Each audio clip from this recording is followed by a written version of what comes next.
MTV news Kannada ವಾಹಿನಿಗೆ ಸ್ವಾಗತ. December 9ರಿಂದ ನಡೆಯುವ ಚಳಿಗಾಲದ ಅಧಿವೇಶನದಲ್ಲಿ ಉತ್ತರ ಕರ್ನಾಟಕದ ಸಮಸ್ಯೆಗಳನ್ನು ಗಂಭೀರವಾಗಿ ಚರ್ಚೆ ಮಾಡಲಾಗುತ್ತೆ. ಜೊತೆಗೆ ಪ್ರತಿಭಟನಾಕಾರರ ಸಮಸ್ಯೆಗಳನ್ನು ಪರಿಹರಿಸಲಾಗುತ್ತೆ ಎಂದು ಜಿಲ್ಲಾ ಉಸ್ತುವಾರಿ ಸಚಿವ ಸತೀಶ್ ಜಾರಕಿಹೊಳಿ ಅವರು ಹೇಳಿದ್ದಾರೆ. ಅಧಿವೇಶನದ ಪೂರ್ವಭಾವಿ ಸಭೆ ಬಳಿಕ ಮಾತನಾಡಿದರು.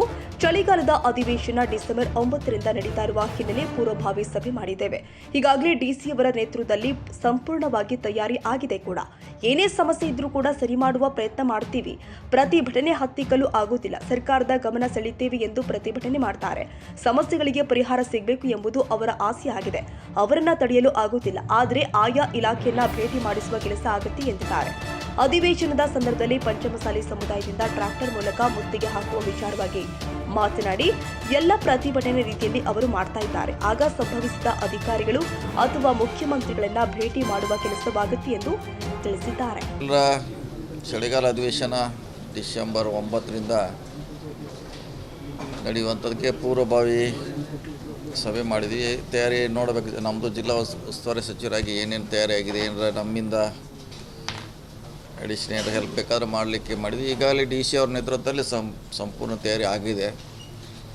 ಸೊ ಅಂಥದ್ದು ಯಾವುದೇ ಬಾಕಿ ಅಂತ ಇಲ್ಲವೇ ಇಲ್ಲ. ಯಾಕೆ ಕಳೆದ 20 ವರ್ಷಗಳು ನಡೀತಾ ಇದೆ. ಹೀಗಾಗಿ ಹೆಚ್ಚು ಕಮ್ಮಿ ಪ್ರತಿ ವರ್ಷ ಏನು ಸಮಸ್ಯೆ ಇದ್ದರೆ ಸುಧಾರಣೆ ಮಾಡುವಂಥ ಪ್ರಯತ್ನ ಆಗ್ತೈತೆ. ಈ ಸಲ ಅಚ್ಚುಕಟ್ಟಾಗಿ ಆಗಬೇಕಂತ ಡಿ ಸಿ ಅವ್ರ ನೇತೃತ್ವದಲ್ಲಿ ಮಾಡ್ತಾಯಿದ್ದೀವಿ. ಹೆಚ್ಚು ಕಮ್ಮಿ ಎಲ್ಲ ಪೂರ್ಣ ತಯಾರಿ ಆಗಿದೆ. ಸರ್, ಪ್ರತಿ ವರ್ಷ ಅಧಿವೇಶನಕ್ಕಿಂತ ಪ್ರತಿಭಟನೆಗಳೇ ಜಾಸ್ತಿ ಸದ್ದು ಮಾಡ್ತಾರೆ.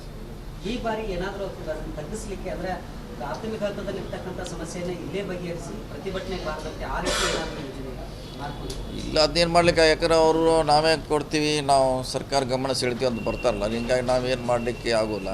ಮತ್ತು ಅದು ಯಾವ ರೀತಿ ಇದೆ, ಹೇಗಿದೆ ಅಂತ ನಮ್ಗೆ ಗೊತ್ತಾಗೋಲ್ಲ ಅವ್ರ ಮುಂಚೆ. ಸೊ ಕನ್ಸರ್ನ್ ಮಂತ್ರಿ ಬಂದಾಗ ಅದಕ್ಕೆ ಅದ್ರದ್ದು ಎಷ್ಟು ಡೆಪ್ತ್ ಇದೆ, ಏನಿದೆ ಅವ್ರ ಡಿಮಾಂಡು ಗೊತ್ತಾಗ್ತದೆ. ಮತ್ತು ಅವ್ರಿಗೊಂದು ಆಸೆ, ಇಲ್ಲಿ ಬರ್ತಾರೆ, ಎಲ್ಲರೂ ಸಿಗ್ತಾರೆ. ಸೊ ನಮ್ಮ ಸಮಸ್ಯೆ ಹೇಳ್ಬೇಕಂತ ಅವ್ರಿಗೊಂದು ಅಭಿಲಾಷೆ ಇದೆ ರೀ. ಅವರು ಈಗ ಅದನ್ನು ಕಟ್ ಮಾಡಲಿಕ್ಕೆ ನಮ್ಮ ಕಡೆ ಇಲ್ಲ. ಆದರೆ ಅದನ್ನು ಸರಿಯಾದ ರೀತಿಯಿಂದ ಅವರಿಗೆ ಇಲಾಖೆಯವ್ರನ್ನ ಭೇಟಿ ಮಾಡಿಸಿ, ಮಂತ್ರಿಗಳನ್ನು ಭೇಟಿ ಮಾಡಿಸಿ, ಸೆಕ್ರೆಟ್ರಿ ಭೇಟಿಯಾಗಿ ಮಾಡೋದಂದ್ರೆ ನಮಗೆ ಆಯಾ ಇಲಾಖೆಯವ್ರು ಮಾಡ್ತಾರೆ ಅದ್ರ. ಸೊ ಅವ್ರನ್ನ ಭೇಟಿ ಮಾಡಿಸೋದು, ಅವ್ರ ಸಮಸ್ಯೆ ಪರಿಹಾರ ಮಾಡಲಿಕ್ಕೆ ಮಂತ್ರಿಗಳ ಟೈಮ್ ತೊಗೊಳ್ಳೋದು ಅವ್ರು ಮಾಡ್ತಾರೆ. ಸರ್, ಈಗ ಡಿಸೆಂಬರ್ 10ರಂದು ಪಂಚಮಸಾಲಿಗೆ 2A ಮೀಸಲಾತಿ ಕೊಡಬೇಕು ಅನ್ನೋ ನಿಟ್ಟಿನಲ್ಲಿ ಟ್ರ್ಯಾಕ್ಟರ್ನಿಂದ ಮುತ್ತಿಗೆ ಹಾಕ್ತೇವೆ ಅನ್ನೋ ಒಂದು ಮಾತನ್ನು ಕೂಡ ಇವು ಪಂಚಮಸಾಲಿ ಜಗದ್ಗುರುಗಳು ಹೇಳಿದ್ದಾರೆ. ಈಗಾಗಲೇ ಹೇಳಿದ್ದಾರೆ. ಅದು ಅದರಲ್ಲಿ ಪಾರ್ಟ್. ಯಾಕಂದರೆ ಎಲ್ಲರೂ ಮಾಡ್ತಿದ್ದಾರೆ. ಅದೇನು ಅದರಲ್ಲಿ ಅದು ಒಂದು ಎಲ್ಲವರಲ್ಲಿ ಮಾಡೋದ್ರಲ್ಲಿ ಅವರು ಒಂದು ಟೈಪ್ ಮಾಡ್ತಿದ್ದಾರೆ. ಅವರು ವಿನೂತನವಾಗಿ ಟ್ರ್ಯಾಕ್ಟರ್ ಮೂಲಕ ಬರ್ತೀವಿ ಅಂತ ಹೇಳಿದ್ದಾರೆ. ಬರ್ತಾರೆ. ಅವ್ರು ಸಂಬಂಧಪಟ್ಟ ಮುಖ್ಯಮಂತ್ರಿನೋ ಯಾರೋ ಅದಕ್ಕೆ ಅಧಿಕಾರಿಗಳನ್ನು ಭೇಟಿ ಆಗ್ತಾರೆ. ಸೊ ಅವರಿಂದ ಭರವಸೆ ನಂತರ ಹೋಗುವಂಥ ಒಂದು ವಾಡಿಕೆ. ಸರ್, ಪ್ರತಿ ವರ್ಷ ಬೆಳಗಾವಿಯಲ್ಲಿ ಅಧಿವೇಶನ ಆಗುತ್ತೆ. ಆದರೂ ಉತ್ತರ ಕರ್ನಾಟಕದ ಸಮಸ್ಯೆಗಳಿಗೆ ಧ್ವನಿ ಆಗುವುದಿಲ್ಲ. ಬರೀ ಅದು ಪ್ರವಾಸದ ಕೇಂದ್ರವಾಗಿ ಮಾರ್ಪಟ್ಟಿದೆ ಅನ್ನೋ ಒಂದು ಮಾತು ಕೂಡ ಕೇಳಿ ಬರ್ತಾ ಇದೆ. ಇಲ್ಲ, ಮುಂಚೆ ಆಗಿತ್ತು. ಈಗ ಬರ್ತಾ ಈಗ ಅದಕ್ಕೆ ಸೀರಿಯಸ್ ಆಗಿ ಮಾಡ್ತಿದ್ದಾರೆ. ಮುಂಚೆ ನೀವು ಹೇಳ್ದಂಗೆ ಅದಕ್ಕೆ ಪ್ರಾಮುಖ್ಯತೆ ಇರಲಿಲ್ಲ. ಈಗ ಕಳೆದ 5-6 ವರ್ಷಗಳಿಂದ ಅದಕ್ಕೆ ಸೀರಿಯಸ್ನೆಸ್ ಬಂದಿದೆ, ಮಾಡ್ತಾರೆ. ಓಕೆ ಸರ್, ಕೊನೆಯದಾಗಿ ಬೆಳಗಾವಿಯಲ್ಲಿ ಈಚೆಗೆ ಏನು ಹದಗೆಡ್ತಾ ಇದೆ ಅನ್ನುವಂಥ ಮಾತು ಕಳೆದ 1 ವಾರಗಳಲ್ಲಿ ಕೂಡ 4-5 ಪ್ರಕರಣಗಳು ಬೆಳಕಿಗೆ ಬಂದಿದೆ ಸರ್, ಬೆಳಗಾವಿ ಸಿಟಿ ಮತ್ತು ಬೆಳಗಾವಿ ಜಿಲ್ಲೆ. ಎಲ್ಲನೂ ಮಾಡ್ತಾರೆ ಪೊಲೀಸರು. ಅವ್ರ ಗಮನಕ್ಕೆ ಬಂದಾಗ ಮಾಡೇ ಮಾಡ್ತಾರೆ. ಇನ್ನು ಕೆಲವು ನಮ್ಗೆ ಗೊತ್ತಿಲ್ಲದೆ ದೂರ ಎಲ್ಲೋ ಆಗ್ತಾವೆ. ಅದೇನು ಮಾಡಲಿಕ್ಕೆ ಆಗೋಲ್ಲ. ಸೊ ಆದಷ್ಟು ಪ್ರಿವೆಂಟ್ ಮಾಡಲಿಕ್ಕೆ ಪ್ರಯತ್ನ ಮಾಡ್ತಿದ್ವಿ ಇಲಾಖೆ. ಸೊ ಹಂಗೆ ಆದಮೇಲೆ ಘಟನೆ ಆದಮೇಲೆ ಸೀರಿಯಸ್ ಆಗಿ ತೊಂದರೆ. ಭಾಳಷ್ಟು ಮೊನ್ನೆ ದರೋಡೆ ಆಗಿತ್ತು. ಮೊನ್ನೆಯವರ ವೆಹಿಕಲ್ ಮರ್ಡರ್ ಮಾಡಿ ವೆಹಿಕಲ್ ಆಕ್ಸಿಡೆಂಟ್ ಅಂತ ತೋರಿಸಿದ್ರು. ಅದನ್ನೆಲ್ಲ ಪೊಲೀಸರು ಅದನ್ನು ಡಿಟೆಕ್ಟ್ ಮಾಡುವಂಥ ಪ್ರಯತ್ನ ಮಾಡ್ತಾರೆ. ಪೊಲೀಸ್ ಕಡೆಯಿಂದ ಮಾಡ್ತಾರೆ. ಪ್ರತಿ ವರ್ಷ ಅಧಿವೇಶನದ ಸಂದರ್ಭದಲ್ಲಿ ಮಹಾಮೇಳವಾಗುತ್ತೆ. ಕಳೆದ ಬಾರಿ ಕೂಡ ಅದಕ್ಕೆ ಅವಕಾಶ ಸಿಕ್ಕಿರಲಿಲ್ಲ.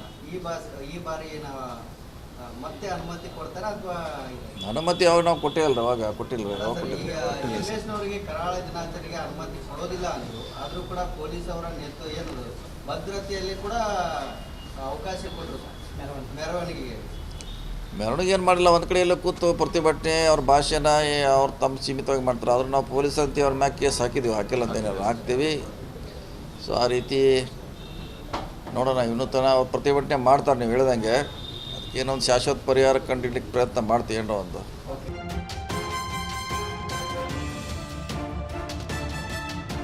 ತಾಜಾ ಸುದ್ದಿಗಾಗಿ MTV News 24/7ಗೆ ಸಬ್ಸ್ಕ್ರೈಬ್ ಮಾಡಿ ಮತ್ತು ಬೆಲ್ ಐಕಾನ್ ಅನ್ನು ಒತ್ತಿ. ತಪ್ಪದೇ ಲಿಂಕ್ ಶೇರ್ ಮಾಡಿ.